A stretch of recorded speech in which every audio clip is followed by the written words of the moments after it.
Jay Satura of Raptors.com, joined once again by the coach, Jack Armstrong. Jack, another great season of Raptors basketball is upon us.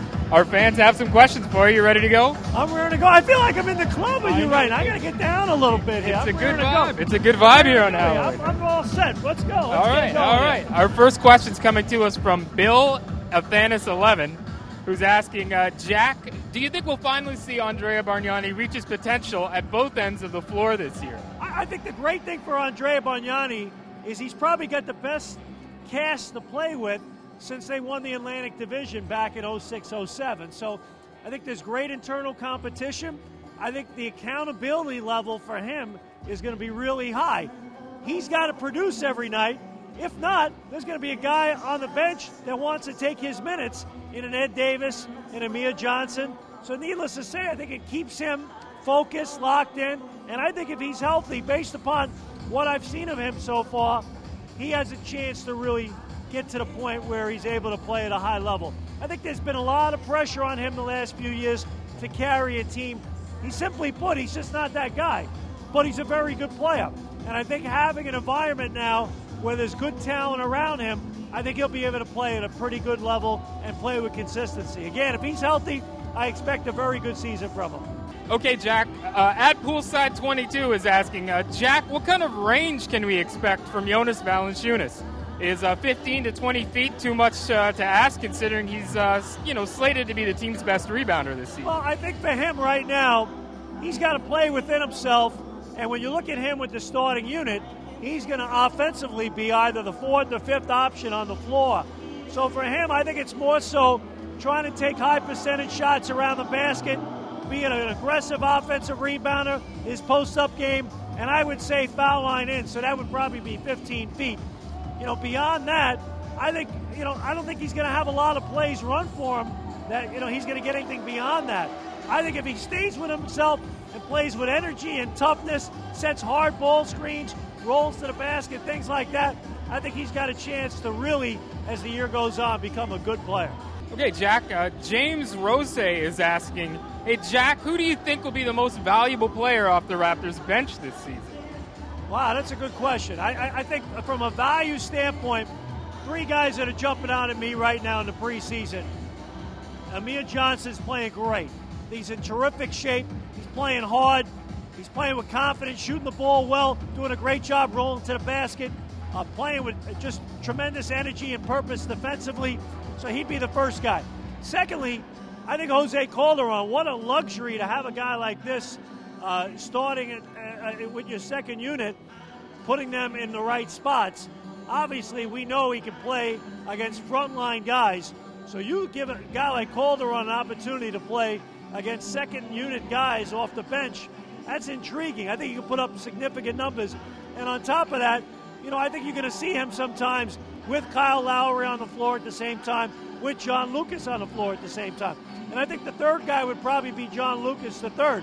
I think he's a guy that can be a game changer at times because he's got great shot-making ability. He's got stage presence and toughness. I think those would be the three guys. Jack, our next question comes to us from Gobi Naren, who's asking, Jack, will the Raptors become an elite defensive team under the helm of Dwayne Casey in this second season, and now that they have a full training camp under their belt as well? I think they got a chance to be a very good defensive team this year because they have depth. And I think sometimes you slough off a little bit defensively when you don't have enough bodies.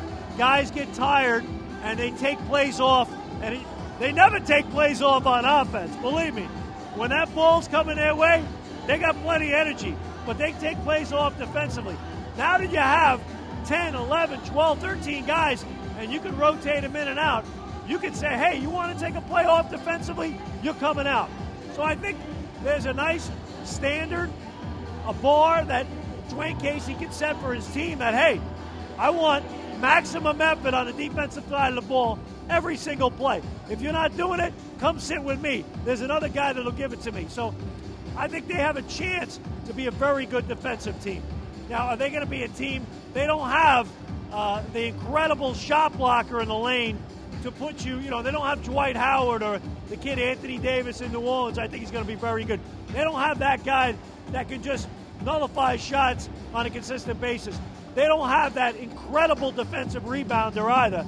So that's when you get to an elite level defensively. But I think they could be very good. Okay, Jack, one more from Fairbear17, asking Jack, the Atlantic Division got even tougher this year. What place do you see the Raptors in by the end of the season? Well, I think you're right. They're in the toughest division.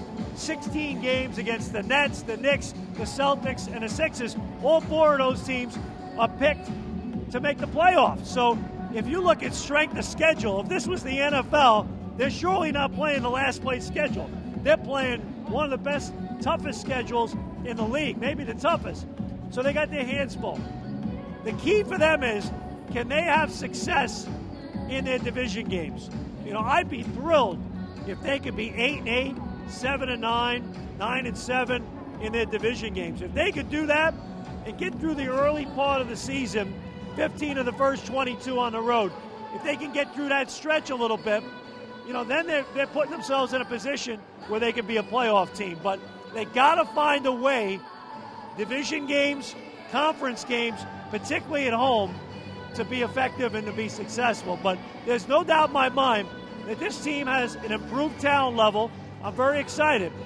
I think they might be a year away, but I think the next 20, 22 months are going to be a whole lot better for the Toronto Raptors than maybe the last 4 years have been, which have been very frustrating.